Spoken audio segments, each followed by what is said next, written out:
The microphone screeched, and in that split second, every smile in the room froze. Margaret Whitmore didn't move, not when the sound cut through the soft violin music, not when 200 guests turned toward the stage, not even when her own name began to flicker across the giant screen behind the wedding cake.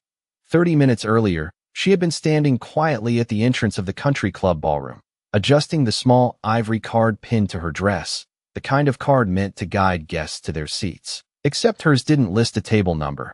It didn't even list her role. It simply read in elegant cursive, "The old lady who's paying for everything." And for a moment she thought she had misread it, that perhaps the gold lettering had blurred under the chandelier lights. But no, the words stayed exactly the same, sharp and deliberate, as if someone had taken the time to make sure she would see it clearly. Around her, waiters carried trays of champagne. Guests in tailored suits and designer gowns laughed beneath crystal chandeliers worth more than her first house, and not one of them noticed the woman who had quietly funded every detail of this $287,000 wedding. From the imported flowers flown in from Oregon to the custom marble dance floor installed just 2 days ago, Margaret's fingers brushed the edge of the name tag, steady, controlled, the way they had been her entire life. Because she had learned long ago that dignity wasn't something you announced. It was something you held on to when no one else bothered to offer it. Across the room, her granddaughter Emily stood radiant in a silk gown, smiling for photos, her hand resting lightly on the arm of Daniel Brooks, the groom whose family had insisted on handling the guest experience, a phrase Margaret now understood all too well. She watched as Daniel's mother leaned in close to a group of guests, her voice low but not low enough. "It's sweet she wanted to contribute," she said, with a soft laugh that didn't reach her eyes. "But really, we've elevated everything." And the group nodded, polite, unaware that every elevated detail had been paid for long before they ever offered an opinion. Margaret didn't react, not outwardly, but something inside her shifted, quiet and irreversible, like a door closing in a house no one else realized existed. She glanced once more at the name tag, then at the room she had built for someone she loved, and in that silence, she made a decision, not out of anger, not even out of pride, but out of clarity. Her hand slipped into her purse, her phone cool against her palm, and with one simple motion, she unlocked the screen, opened a single message thread, and typed just one word, "Now," before pressing send, lifting her gaze, and waiting as the lights above dimmed slightly. The music faltered, and somewhere, behind the scenes, something began to change. The lights dimmed just enough for people to notice, not enough to alarm them, just enough to make conversations pause mid-sentence. And then the music stuttered, a single skipped note stretching longer than it should, like the room itself was holding its breath.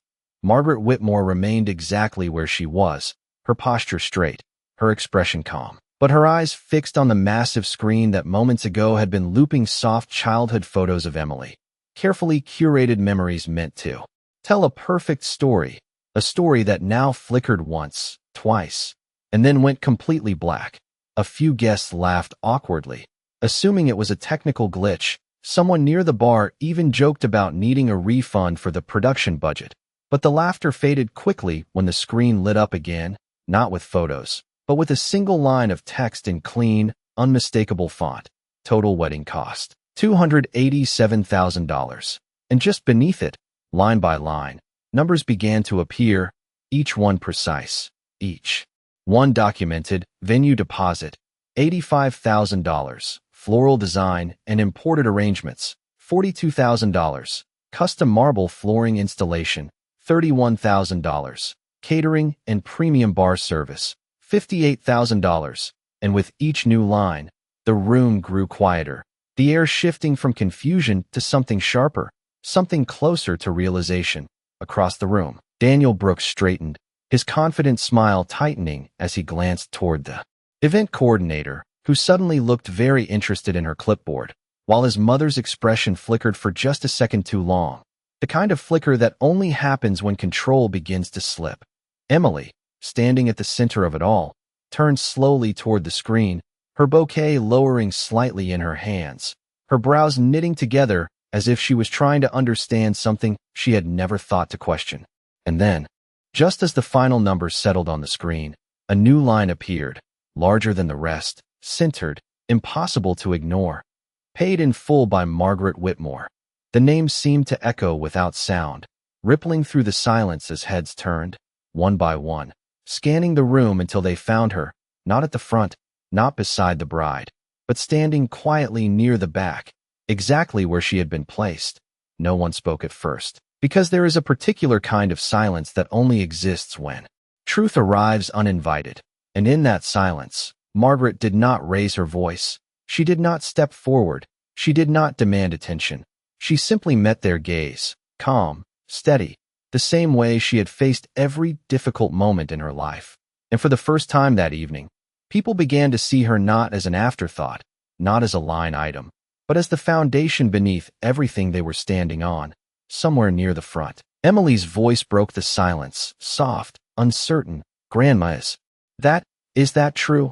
And Margaret held her gaze for a moment, long enough for the answer to settle without needing words, long enough for the weight of it to reach her. And then, without rushing, without hesitation, she took a single step forward, the faint sound of her heel against the polished floor echoing louder than it should have, as if the room itself was amplifying every movement now, as if something much larger than a wedding had just begun to unfold. No one clapped, no one moved, because moments like this do not come with instructions. They arrive fully formed and leave everyone else trying to catch up. Margaret Whitmore took another step forward, then another, each one measured, unhurried, the soft echo of her heels now the only sound in a room that had forgotten how to breathe. And as she walked, the screen behind her shifted again, not with numbers this time, but with documents. Clean scans of contracts, timestamps, signatures, wire confirmations, every transaction aligned with one name. Her name, not hidden, not shared, not symbolic, but singular. Daniel Brooks cleared his throat, a small sound that carried too far. "There must be some kind of misunderstanding," he said, forcing a smile that did not reach his eyes. But no one responded, because the evidence did not leave room for misunderstanding. It left room only for recognition, and recognition is much harder to dismiss. His mother stepped forward next, posture still polished, voice still smooth. "Margaret, this is not the time for confusion," she said, carefully choosing a word that would not admit what was already obvious. But Margaret did not look at her, not yet. Her attention remained on Emily, who now stood completely still at the center of the room, her earlier glow replaced by something quieter, something searching. "You planned all of this?" Emily asked, her voice softer now, stripped of performance, and Margaret paused just a few feet away, close enough for her granddaughter to see the truth in her eyes without needing to hear it spoken, close enough for memory to begin filling the silence between them. Because this was not about a single day, it never had been. It was about years, about early mornings and late nights, about school tuition paid without hesitation, about birthdays made special even when money was tight, about a promise made long ago to always show up, no matter what it cost. "I wanted your day to be perfect," Margaret said finally, her voice calm, steady, carrying through the room without effort. And for a brief moment, it seemed like that might be enough, like the story could settle there, soften, return to something familiar. But the screen shifted again, one final time, and this time it was not numbers or documents. It was a single image, the seating chart, enlarged, highlighted, impossible to ignore. And there, pinned to table 17, far from the front, far from the family, was her name, accompanied by the same phrase she had read earlier. "The old lady who is paying for everything." And a quiet murmur moved through the guests, not loud, not chaotic, but undeniable, because now they understood not just the truth of what she had done, but the context of how she had been treated. Margaret let the moment sit, let it expand, let it reach every corner of the room, and then, with the same composure she had carried all her life, she reached up, unpinned the small card from her dress, and held it between her fingers for just a second longer before lowering her hand, her gaze lifting to meet theirs, not with anger, not with accusation, but with something far more difficult to ignore: clarity. The kind that does not ask for attention, because it already has it. And in that silence, something shifted again, deeper this time, as if the celebration everyone had been expecting had quietly become something else entirely. something no one had planned and no one could stop. The card in her hand felt lighter than it should have, as if the weight it carried had finally shifted into the room itself. And for a long second, Margaret Whitmore simply looked at it, the elegant script now stripped of its quiet cruelty, because everyone could see it, everyone could understand it. And then she lowered her hand and set it gently on the nearest table, not thrown, not discarded, just placed. The way you put down something you no longer need to carry. Across from her, Emily's breath caught, a small sound that somehow reached every corner of the ballroom, and her fingers tightened around her bouquet as if she needed something to hold on to. "Grandma." "I did not know," she said again. But this time the words sounded different, less like a question and more like a realization arriving too late.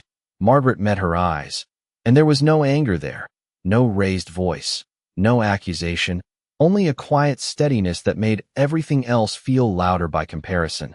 "That is the problem," she said softly, her voice calm enough to settle but firm enough to stay.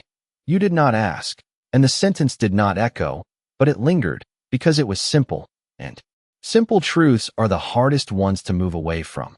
Daniel shifted beside Emily, his posture no longer confident but careful, calculating. "We can fix this," he said quickly, stepping forward half a pace as if proximity might restore control. "It was just a misunderstanding with the seating arrangements. We will move you to the front. Of course you should be at the front."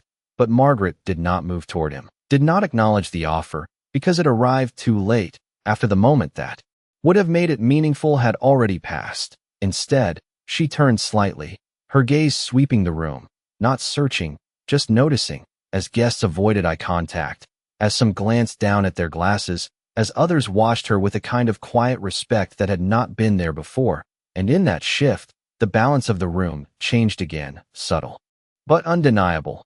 Daniel's mother stepped in once more, her voice softer now, carefully measured. "Margaret, we appreciate everything you have done, truly, but today is about the children," she said, emphasizing the word as if it could restore order, as if it could reframe the moment into something smaller, something easier to contain. But Margaret's expression did not change, because she understood exactly what was being asked: to step back, to smooth things over, to return to the role that had been assigned to her without question. For a brief second, it almost worked, because that had been her role for years, the one who made things possible, the one who stayed quiet so others could shine. But something had already shifted, something that could not be undone by polite words or last-minute gestures. She looked back at Emily, really looked this time, past the dress, past the moment, to the years that had led them here. And when she spoke again, her voice carried a different kind of weight, not louder, but deeper. "I did not come here to sit at the front," she said, and the room leaned in without realizing it. "I came here to see if I was still part of your life." And the sentence settled heavier than anything that had come before it, because it was no longer about money, no longer about arrangements or titles or appearances. It was about belonging, and belonging cannot be reassigned at the last minute. Emily's eyes filled, not dramatically, not for show, but with the quiet recognition of something she had overlooked, something she had assumed would always be there. And in that moment, the celebration that had been planned down to the smallest detail stood completely still, waiting for an answer that no one else could give. Silence did not break all at once. It shifted, like a room slowly realizing it had been listening to the wrong story the entire time, and now it had to decide what to do with the truth. Emily's hands trembled slightly around the bouquet, the delicate white petals no longer the center of attention, her voice softer now, stripped of everything except honesty. "You have always been part of my life," she said. But even as the words left her lips, they sounded incomplete, like something remembered, rather than lived, and Margaret Whitmore heard it, not as an accusation, but as a distance that had grown quietly over time. She did not step closer, she did not reach out, because some distances cannot be closed with a single movement. They require something else, something deeper, something chosen. Daniel glanced between them, the tension tightening his jaw as he searched for a way to regain control of a moment that no longer belonged to him. "Emily, we should continue," he said under his breath, a reminder disguised as guidance. But the ceremony had already stopped being about schedules and timing. It had become something else entirely, something that could not be rushed back into place. Margaret turned slightly, her gaze drifting once more across the room, taking in the details she had once carefully approved, the lighting she had adjusted, the menu she had selected, the music she had chosen, all of it still beautiful, all of it still perfect. And yet something essential had been missing, something that no amount of money could arrange. I did not give you this day so I could be seen, she said quietly, her voice carrying without effort. I gave it because I believed I already was.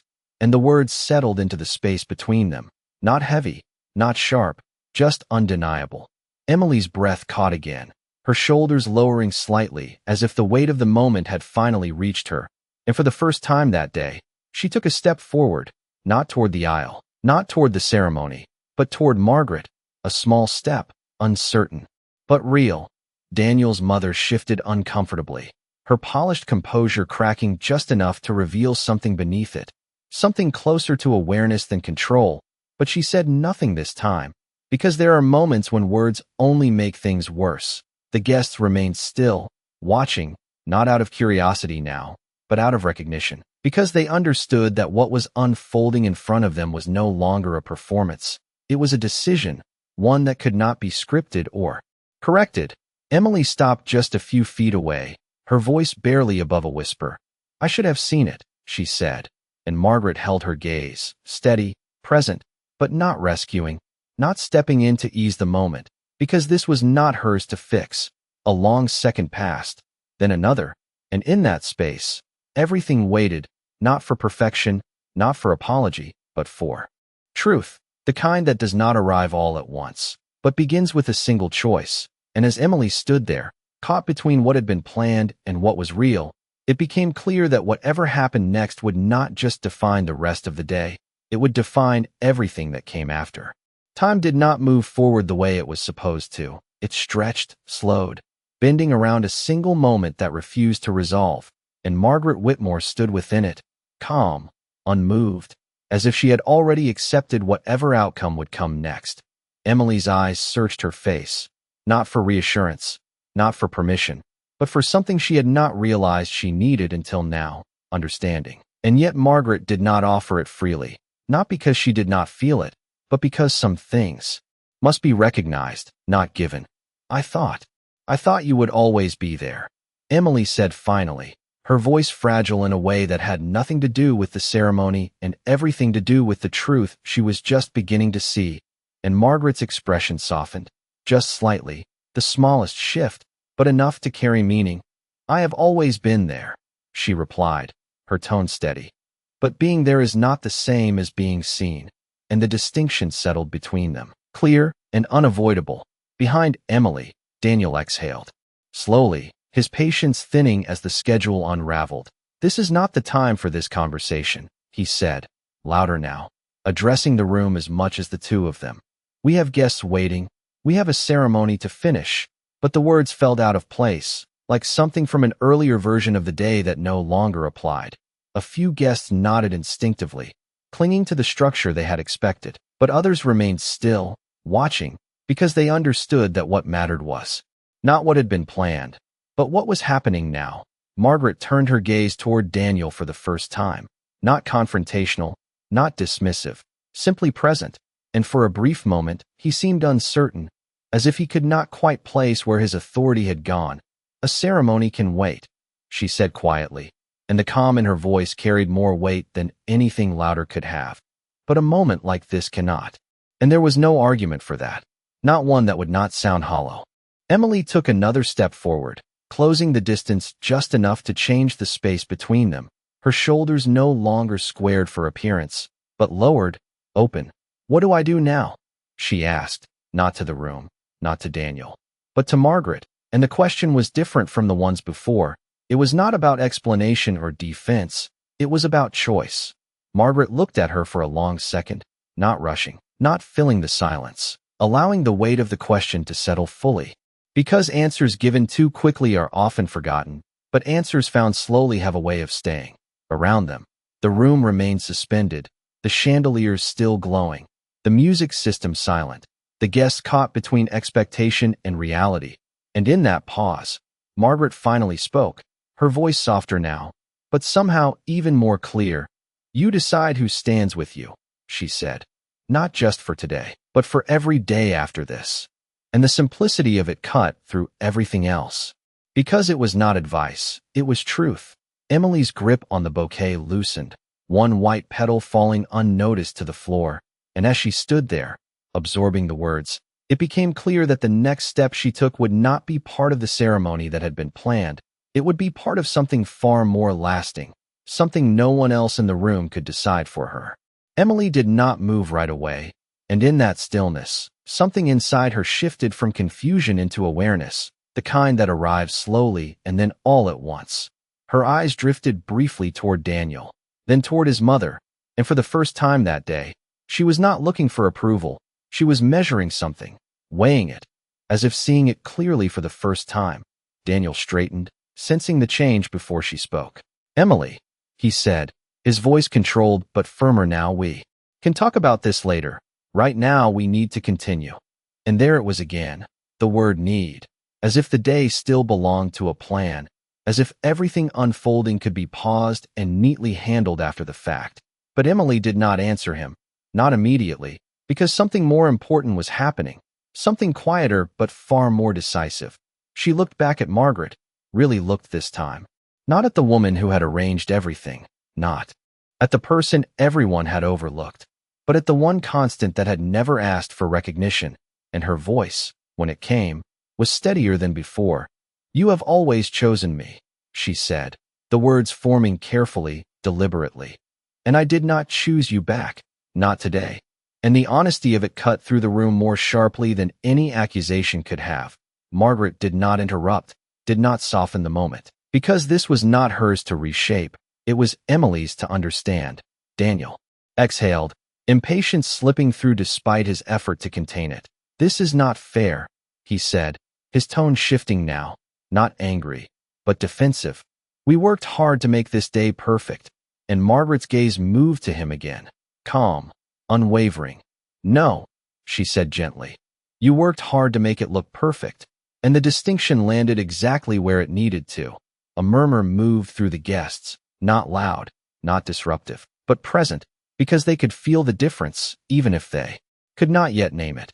Emily's shoulders rose and fell with a slow breath, and then, without asking, without waiting, she took another step forward until she stood directly in front of Margaret, the distance between them finally gone. "I am sorry," she said. And this time it was not a reflex, not a social expectation. It was something real, something chosen, not for the seating, not for the words, but for not seeing you when you were right in front of me. And the room seemed to exhale with her, because the moment had shifted again, not toward resolution, but toward truth. Margaret's expression softened just enough to be felt, not enough to erase what had happened, but enough to acknowledge what was happening now. And for a brief second, it seemed like everything might settle, like the day could find a new shape, one built on something more honest than before. But just as that possibility began to form, Daniel's voice cut through once more, quieter this time, but sharper. "Emily, think about what you are doing," he said, and the words hung there, not as guidance, but as pressure. And in that instant, it became clear that the choice Margaret had spoken about was no longer theoretical. It was here, present, waiting, and everyone in the room knew that whatever Emily did next would not just determine the rest of the ceremony, it would define who she chose to stand with when the lights were no longer on her. The room did not breathe. It waited, suspended between two versions of the same day, one that had been carefully planned and one that was unfolding in real time, and Emily stood at the center of it, her heart caught between expectation and truth. Daniel's words lingered in the air, not loud, but heavy. "Think about what you are doing." And for a moment, it almost worked, because thinking had always been the safer choice, the quieter path, the one that kept everything smooth and acceptable. But something inside her had already shifted beyond that point. She looked at him, really looked, not at the suit, not at the polished confidence, but at the subtle pressure behind his voice, the way his concern seemed tied not to her, but to the moment slipping out of his control, and slowly, almost imperceptibly, she shook her head. "No," she said, and the word was quiet, but it carried further than anything else spoken that day, because it was not a rejection of him. It was a rejection of the version of herself that would have stayed silent. A murmur moved through the guests again, softer this time, but deeper, as if they could feel the decision settling into place. Daniel blinked, caught off guard not by the volume, but by the certainty. "Emily, this is not the time," he repeated, but now the words felt thinner, like they had already lost their weight. She did not argue. She did not raise her voice. She simply turned slightly, not away from him, but toward Margaret, and in that movement, the direction of the entire room shifted with her. "I am thinking," she said, her tone steady now, grounded in something she had not accessed before. "And for the first time today, I am not thinking about how things look. I am thinking about what they mean." And the clarity of it settled across the room like a quiet wave. Daniel's mother stepped forward again, her composure returning in fragments. "Emily, everyone is watching," she said gently, as if that alone should be enough to guide her back. But Emily did not flinch, because she understood now that being watched was not the same as being seen. She glanced briefly at the rows of guests, the chandeliers, the perfect arrangement of everything that had been designed to impress. And then she looked back at Margaret, the one person who had never needed any of it to show up. Her fingers loosened around the bouquet again, and this time, she lowered it completely, letting it rest at her side, no longer a symbol of the ceremony, just an object in her hand. "Then let them watch," she said quietly, and the words did not challenge the room. They invited it to witness something real. Margaret did not move, but there was a shift in her eyes, a quiet recognition, not of victory, not of validation, but of choice, the kind that cannot be undone once it is made. The music system remained silent, the schedule forgotten, and somewhere in the back of the room, a guest exhaled softly, as if releasing something they had been holding without realizing it. Emily took a slow breath, steadying herself, and then she did something no one had planned for, no one had rehearsed. She reached out, not toward Daniel, not toward the aisle, but toward Margaret, her hand open, uncertain but intentional. And in that single gesture, it became clear that the ceremony everyone had come to witness was no longer the one that mattered, because a different kind of promise was about to be made, one that would not be written in a program or spoken into a microphone, but would define everything that followed after this moment faded. Margaret did not take her hand right away, and in that pause, the entire room seemed to lean forward, drawn into the quiet space between them where something far more important than a ceremony was being decided. Emily's hand remained extended, not perfectly steady, not rehearsed, but real, and for the first time that day, she was not waiting for approval. She was offering something, a choice, a correction, a recognition that could not be undone. Margaret's eyes moved from the hand to Emily's face, searching not for perfection, not for the right words, but for something she had been waiting to see, something that could not be staged or spoken into existence. And slowly, almost imperceptibly, she nodded once.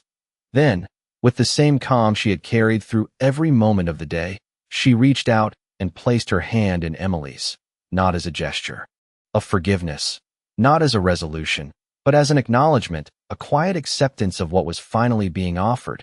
A soft sound moved through the guests, not quite a gasp, not quite relief, something in between, the sound of people witnessing something they did not expect, but somehow understood. Daniel stood frozen just behind Emily, his expression caught between disbelief and calculation, as if trying to find the moment where he could step back in, where he could restore the version of the day that had slipped away. But that moment did not return.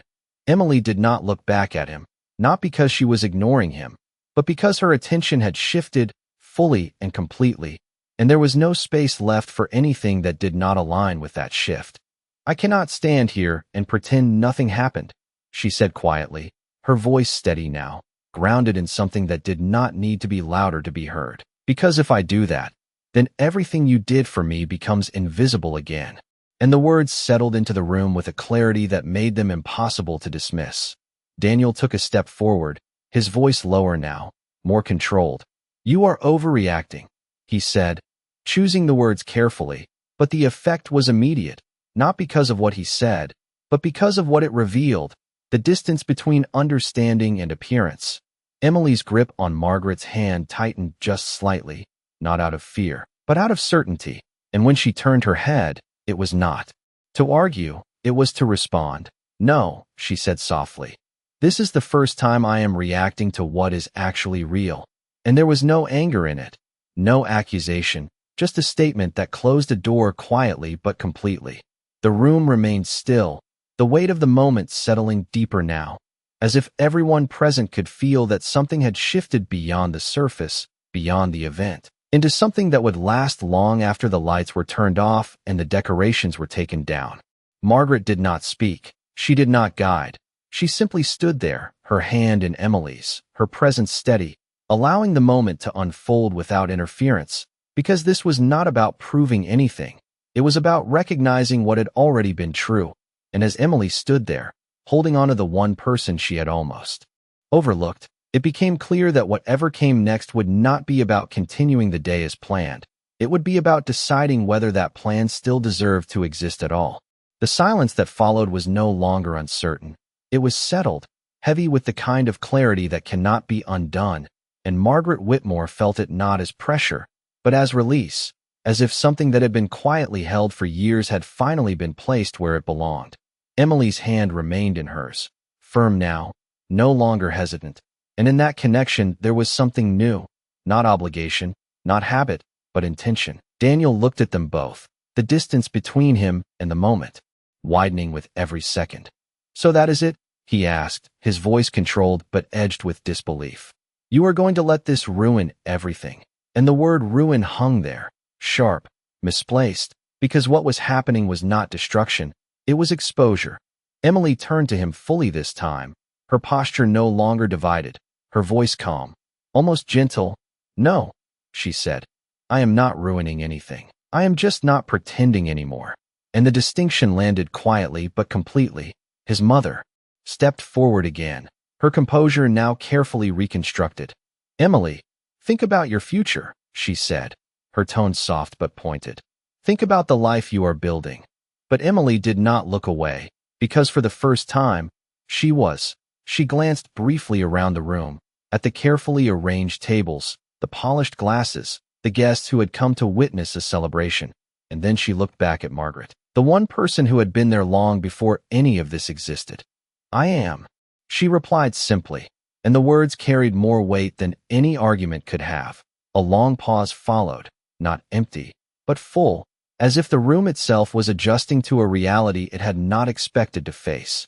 Then, slowly, Emily released Margaret's hand, not as a step away, but as a step forward, and turned toward the center of the room where the ceremony had been waiting. The officiant stood uncertainly, caught between instruction and instinct, but Emily did not wait for guidance. She took her place, not beside Daniel, but slightly apart, her voice clear as she spoke. "I cannot move forward with this today." And the sentence did not rise, it did not fall, it simply existed, undeniable. A ripple moved through the guests, sharper this time, not chaotic, but real, because the moment had crossed a line that could not be stepped back over. Daniel's expression hardened, not in anger, but in realization, as if he finally understood that this was not a pause, it was a change. Margaret remained where she was, watching, not intervening, not directing, because this was not her moment to claim, it was Emily's to define. Emily took a slow breath, steadying herself, and then continued, her voice unwavering. "I need to understand what I am choosing, and I cannot do that if I ignore what I have just seen." And the honesty of it settled deeper than anything else had, because it did not attack, it did not blame, it simply refused to continue blindly. The music did not resume, the lights did not shift, nothing attempted to smooth over what had happened. And in that stillness, it became clear that the day everyone had come for was over, and something else had begun, something quieter, more difficult, but far more real. And as Emily stood there, no longer performing, no longer following, it was clear that the next steps would not be guided by expectation, but by a truth she had finally chosen to see. No one told the band to stop, but they had already lowered their instruments, as if instinct understood what the schedule could not, and the soft hum of the room became something else entirely, something quieter, more honest, like a truth settling into place. Emily stood still at the center, her words still hanging in the air, and for the first time that day, No one rushed to fill the silence, because there was nothing left to cover, nothing left to smooth over. Daniel took a slow breath, his shoulders tightening as he stepped forward, closing the distance that had opened between them. "You are making a mistake," he said, his voice low, controlled, but edged with something sharper now, something closer to urgency than confidence. "We can talk about this privately. We do not need to do this here." But Emily did not step back, did not soften, because she understood now that privacy had been the place where things were ignored, where questions were delayed until they no longer mattered. "That is exactly why it has to happen here," she replied, her voice steady, not louder, but clearer, "because this is where it happened." And the simplicity of it left no room for negotiation. His mother exhaled quietly, her composure finally slipping just enough to reveal frustration beneath it. "This is not how families handle things," she said, but the words sounded distant, disconnected from the moment unfolding in front of her. Margaret Whitmore remained at the edge of the scene, her presence unchanged, not stepping forward, not retreating, simply witnessing, because this was no longer about proving anything. It was about what Emily chose to carry forward. Emily's gaze moved across the room once more, not searching for approval, not measuring reactions, just acknowledging what was there, the guests, the setting, the expectations that had been carefully arranged. And then she looked back at Daniel, her expression calm, but resolute. "I need to understand what respect looks like before I promise my life to it," she said, and the words did not accuse. They defined. Daniel's jaw tightened, his response slower now, as if each word had to be chosen more carefully than before. "You are letting one moment change everything," he said, but Emily shook her head gently. "No," she answered. "This moment revealed everything." And the distinction settled deeper than anything else had been said. A quiet shift moved through the guests, not in sound, but in understanding, as if the room itself had crossed a threshold that could not be reversed. The officiant stood still, hands folded, no longer guiding, because there was nothing left to guide, only something to witness. Margaret's eyes rested on Emily, not with expectation, not with pressure, but with a quiet steadiness that allowed the moment to belong entirely to her. And in that space, Emily took a breath, steady and deliberate, the kind that comes before a decision that cannot be undone. "I am not walking away from today," she said slowly, her voice carrying with calm certainty. "I am walking towards something that actually means what it promises." And as the words settled into the room, it became clear that the ceremony had already transformed, not into what anyone had planned, but into something far more lasting, something no one could rehearse, and no one could take back. The room did not return to what it had been. It could not, because once something true is seen, it does not disappear just because people wish it would. And Emily stood in that truth now, no longer uncertain, no longer divided, her voice calm but carrying the kind of weight that does not need to be raised. Daniel looked at her, really looked this time, as if trying to find the version of her that had stood beside him only minutes ago, the version that had followed the plan, that had smiled at the right moments, that had not questioned what was placed in front of her. But that version was gone, replaced by someone who was no longer willing to move forward without understanding what she was stepping into. "So what are you saying?" he asked, his tone quieter now, stripped of control, edged with something closer to disbelief than authority. And Emily did not rush to answer, because this was not a moment for quick responses, it was a moment for clarity. She took a breath, steady, deliberate, and then she spoke. "I am saying I need time." And the simplicity of it carried further than anything complicated could have. Time to understand what matters, time to understand what I am choosing, and time to make sure I am not building my future on something I ignored. And the words settled into the room with a quiet finality. Daniel's mother shifted, her expression tightening, but she did not interrupt this time, because there are moments when even control recognizes its limits. Margaret Whitmore remained still, her presence unchanged, not stepping in, not guiding, simply there, steady, the way she had always been, but now seen, truly seen, and that alone changed everything. Emily's gaze moved briefly toward the guests, not to seek approval, but to acknowledge what this moment had become, not a performance, not a spectacle, but a turning point, something that would not be remembered for how perfect it looked, but for how honest it was. This day does not have to end, she continued, her voice softer now, but no less certain. But it cannot continue the way it was planned, and there was no hesitation in it, no apology, just a clear recognition of what had changed. A quiet murmur moved through the room again, not disruptive, but understanding, because even those who had come expecting a celebration could feel that something more meaningful was unfolding. Daniel exhaled slowly, his shoulders lowering, as if the weight of the moment had finally reached him, not as defeat, but as realization, and for the first time, he did not speak, he simply stood there, absorbing what had already been decided. Emily turned slightly, her attention returning to Margaret, and in that glance there was something new, not just recognition, but alignment, as if the distance that had existed between them had been replaced by something steadier, something chosen, and in that quiet, without music, without direction, without anything guiding the moment except truth itself, it became clear that what was happening was not the end of something. It was the beginning of something far more difficult, far more honest, and far more real than anything that had been planned. The chandeliers still glowed above them, unchanged, casting the same soft light over a room that no longer felt the same, and Margaret Whitmore stood quietly at the edge of it all, not at the center, not demanding attention, but somehow holding it without effort. Emily remained where she was, her decision no longer forming, but settled, her posture no longer uncertain, but grounded, as if she had finally stepped into something that had been waiting for her all along. Daniel shifted slightly, the tension in his stance replaced by something quieter, something more reflective, as though he understood that this moment was no longer his to direct, and for the first time since the silence began, he did not try to change it. The guests, once observers of a celebration, had become witnesses to something else entirely, something that would not be captured in photos or remembered for its perfection, but for its truth. And in that shared awareness, the room felt different, not divided, not chaotic, but still, as if everyone present recognized that something important had just been revealed. Emily took a slow breath and then turned fully toward Margaret, closing the last of the space between them, not with urgency, but with intention, and when she spoke, her voice carried a quiet certainty that had not been there before.